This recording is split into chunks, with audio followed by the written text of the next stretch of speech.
What's up and good morning?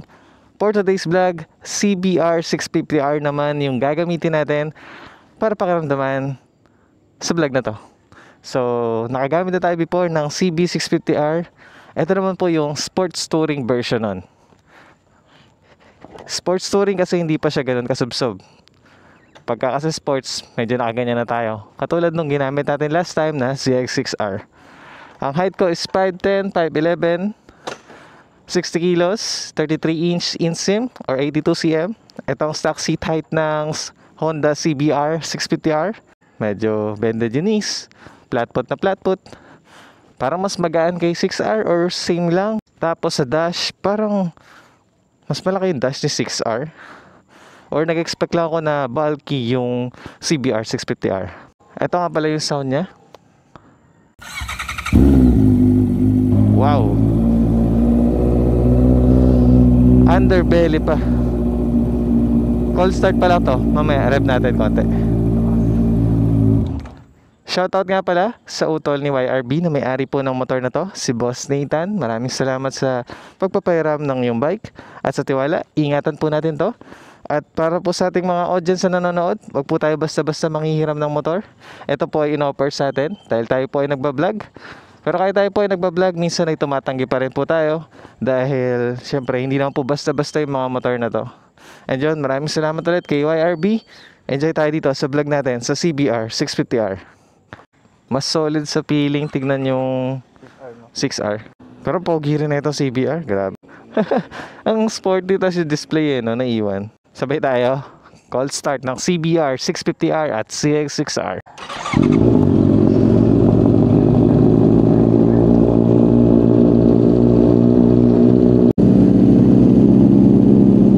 Ginamit nating bike sa Sagada na CB650R. Same lang silang gaan. Tapos ang ganda ng bounce ng suspension talaga ng Honda. At matipid sa gas. Saktong may sub-sub din pala to. Hindi katulad sa Ninja 400 at Ninja 500 na relax talaga. Ito medyo nakasubsob ka pala dito. Pero di kasing subsob nung kay 6R. Ito po ay walang quick shifter. Di tulad ng sa ZX6R meron po. Pero nalalagyan naman to. Honda din daw ang may gawa or naka-ready na to para sa quick shifter up only. Yun nga lang yung nasasabi nila dito sa display.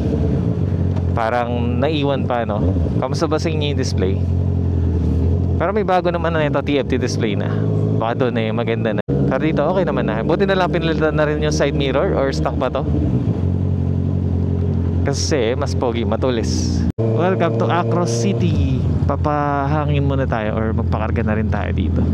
At yun po, sira pala yung hangin nandito. Doon tayo sa Michelle Tabang magpahangin. Sabi ni YRB kanina, magugustuhan ko daw tong CBR 650R. Hindi ka nagkamali doon, bossing. Oo nga no, saktong-sakto lang isabsab na ito ha. Bossing, natanggal, bossing.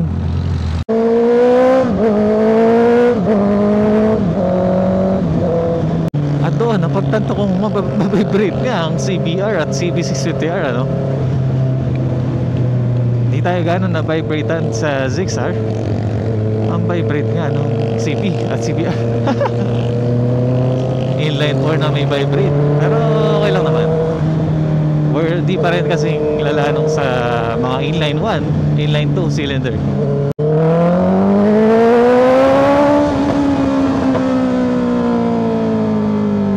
Ayan po, shoutout YRB Motovlog at saka dyan pong puto na si Boss Nathan. Dream bike ni Kuya Ever to eh. Shoutout Kuya Ever. At nauwi siya sa Z1. Full tank po, premium 95. Anong kulay? Blue o pula? Oh, yeah. Ay, tubig lang ako. Kinabahan eh. Dati pinapanood lang kita sa vlog. Ngayon, kasama na kita mag-guys. Grabe, napaka solid po din itong si YRB. Nahiya pa kasi mag-chat eh. Uy, busog na busog. Magkano? So, kung kayo po ay 1 bar at magpo-full tank ng CBR 783 ang inyong magiging gasolina.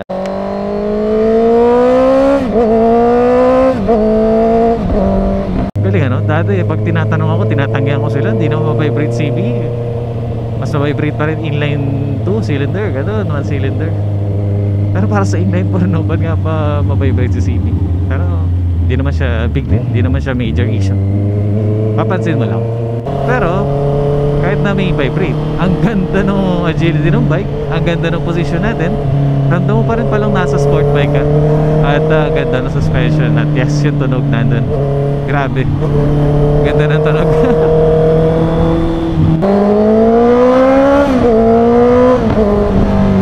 Oy, grabeng sigaw.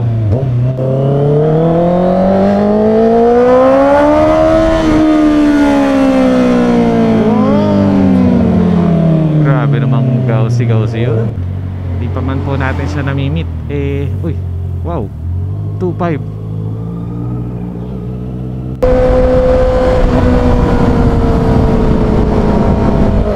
Parang ang sakit sa tenga na itong CBR. At yun lang ulit ng windscreen, no? Di tayo makapagtago. Sarap.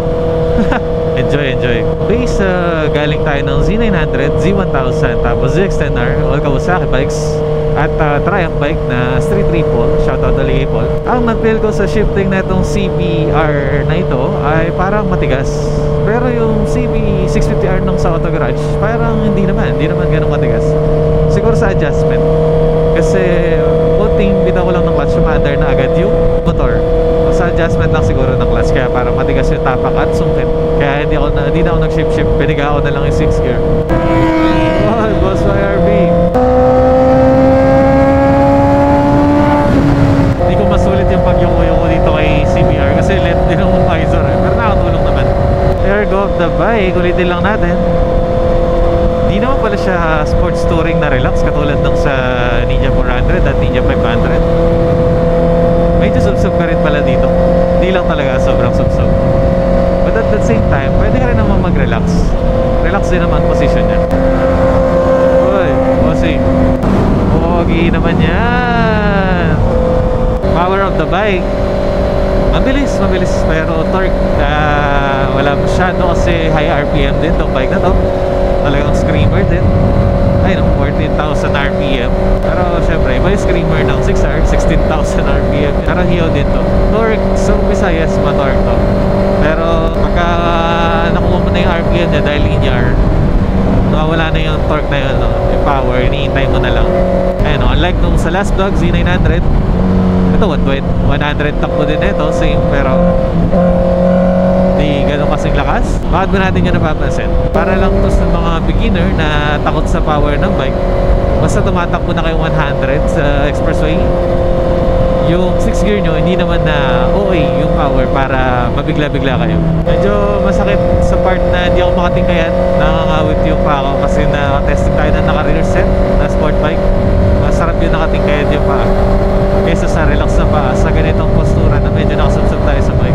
Kamusta pala sa inyo yung resolution ng video natin? Nag 30 fps tayo tapos ma-blurry yung shot. Naka-ND filter kasi tayo, pero pag di ako naka-ND filter di ako nagta 30 fps kaya maaari 60 fps para smooth kahit na hindi blurry yung motion blur.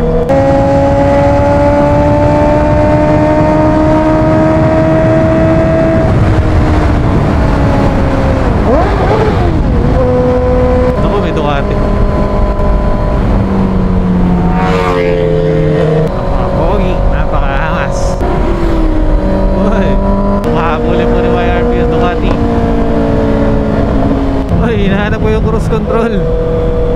Walang cruise control po itong ganitong bike at wala pong quick shifter. Yung nagamit natin Z900 busog eh. May quick shifter, may cruise control pa at TFT display pa. Hoy!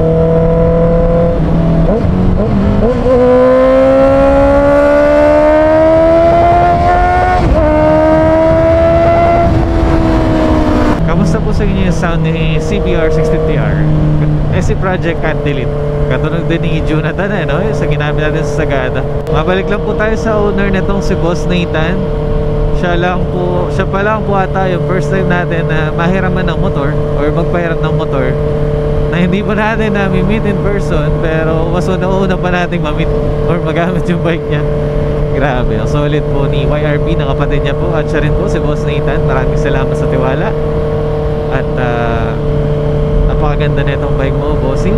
At sana makapag-ride kayo ulit minsan ni Boss YRB. At uy, grabe, sarap naman doon. At ma-enjoy mo itong si CBR 650R na sarap gamitin, na medyo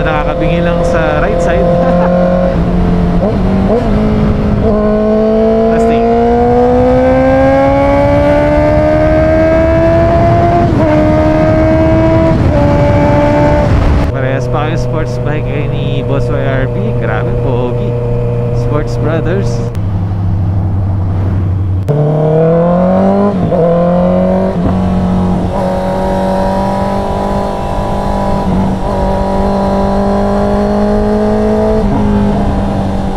Hoy! Hoy!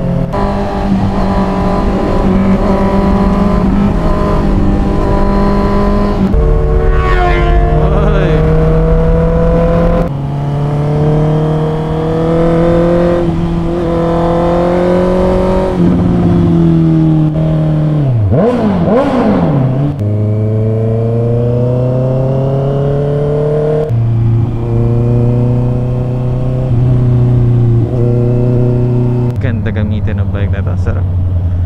Honda boys, ito pala yung feeling sa dream bike mo nun, Kuya Ever. Pero dahil nakapag Z1000 ka na, ay wala na sa'yo to. Pero pwede pa rin. Sakto lang, 200 naman. Matipid, bilis din. Tapos agility, ma-agile.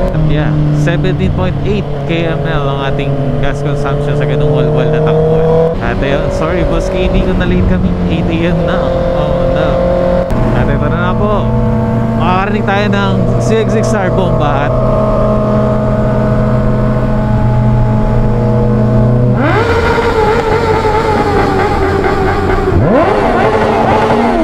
hanggat maaari pala pag nag-rev tayo na ganun kalakas or kasagad, huwag muna natin bibitawan yung clutch. Hindi man umangat yung bike, pero para hindi masad sa makina. Pero yun ang difference ng sound ng ZX-R na talagang sigaw at dito sa CBR 650R. Sarap makakita ng mga bundok Ay, kamis mag-travel. Boss KD, wait mo kami, lapit na kami. Video natin si Boss YRB. Uy, ayun ang CB Sports version. Ay, ano, retro version. Ha? Sunday, dami sasakyan. Dami pwedeng puntahin dito sa Clark, oh. Kaya pala gustong mag-breakfast ride ni Boss J Tol dito. Good morning. Nasaan na si Boss KD Motovlog? Kape mesa na kami, Boss KD. Ayun, ang kanyang legendary CB. Touchdown. Kain muna tayo. Ay, nakita sa atin dito. Shoutout na lang po kay James. Recording pa ba ako? Isa pa, di ko nakuhanan. Isa pa. Pag may nakakita sa akin, ay, walang gloves, walang jacket. Oh, baka malaglag to Tiwala ka sa magnet yan Mahal yan. Oo, ito na pala yan, sir. Bago na rin mirrors Uy, ayos tong winglet Ay, nagawa mo na pala, sir, no? Pero hindi pa siya yung... Yan na ba yun? O hindi pa yun yung pairings? Yan lang, nice. Pogi, ito po yung ZH2 na gamit natin, no? At ito, Sir Richard, dito pa kami nakita. And Lex.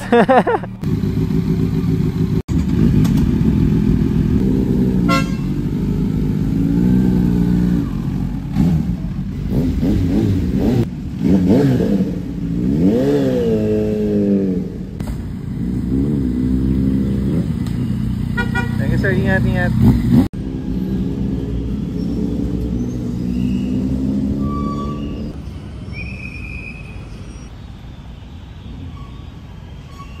Grabe, ganda ng picture natin dito, guys. Abangan nyo lang sa thumbnail or sa post natin. Tapos isang 6R, no? Ipasok natin dito sa vlog. Tanong natin kay Boss YRB kung pwede. Para nakikita nyo tong POV, tas biglang ZX6R. Kamusta sa inyo yung feeling, no? Pag pinagkumpara sound at looks.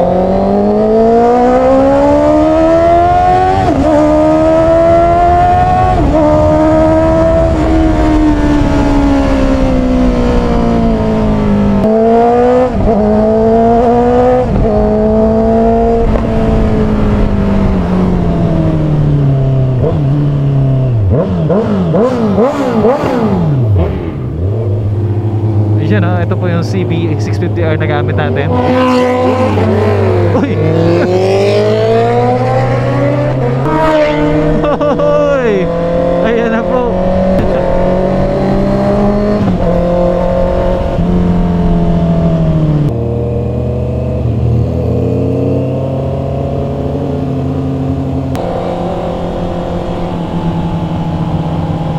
Pagpalit tayo ng 6R para matapos natin itong vlog ng CBR 650R ng solid. Buti binasa. From CBR 650R na ma-torque, medyo ma-vibrate, Pero ang ganda ng tunog at ang pogi-pogi at ang tipid ay magsi 6R naman tayo. Ingat, ingat. Nice to meet you, nice to meet you. Ingat, Tep. Thank you, shout out. Masubsub talaga si 6R. Aray ko. Unat na unat ang likod ko. Less vibrate. Ang solid ng transmission.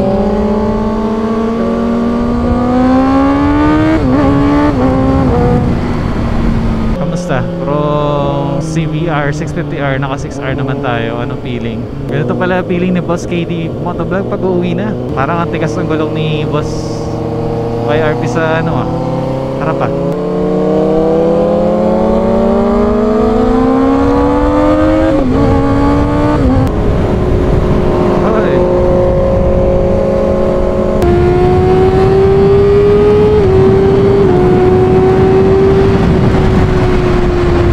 Sarap sa 6R.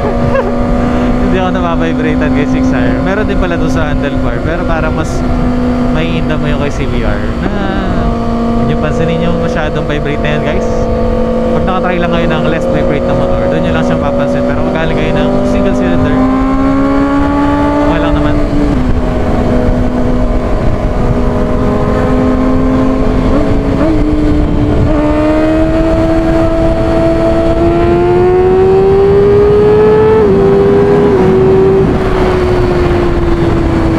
Ang sarap ng ZX6R.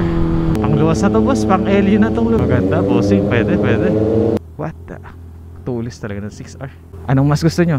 ZX6R na sub-sub na no way na para maging komportable lalo sa traffic? Or CBR 650R? Pogi, dalawa silang CB oh. Sulit photoshoot na ito. Mabilisan nga lang. Buti naka-clear lens tayo parehas. Baba mo yung bag mo, saka belt bag mo pag shoot kita doon sa iPhone mo. Off mo naman na tong cam, sayang. Battery. Alright, shoot muna kami dito guys. At para sa vlog na yun, bukod na natin tatapusin. Konting clips na lang. Thanks for watching. Thanks Boss Nathan and Boss YRB dito sa CBR 650R. Shoutout ulit kay Ever. Ito yung dream bike mo. Nagamit ko na. Sana na-enjoy nyo rin guys sa mga dream bike din itong bike na to. At sana nakatulong sa inyo yung dalawang content natin na magkasunod. Maraming salamat ulit sa panonood ng ating pag-test ride ng CBR 650R. Shoutout ulit Boss Nathan and Boss YRB. Maraming salamat sa suporta at pagtitiwala dito sa bike nyo na napaka-solid at napaka-pogi. Sa mga dream bike din ng bike na to, comment down below. At sana yung mabili nyo na rin po ang inyong Honda CBR 650R. Or di naman kaya ang inyong Honda CB650R. Nabilag natin na magkasunod. Alright. May bonus pang 6R. See you on the next vlog.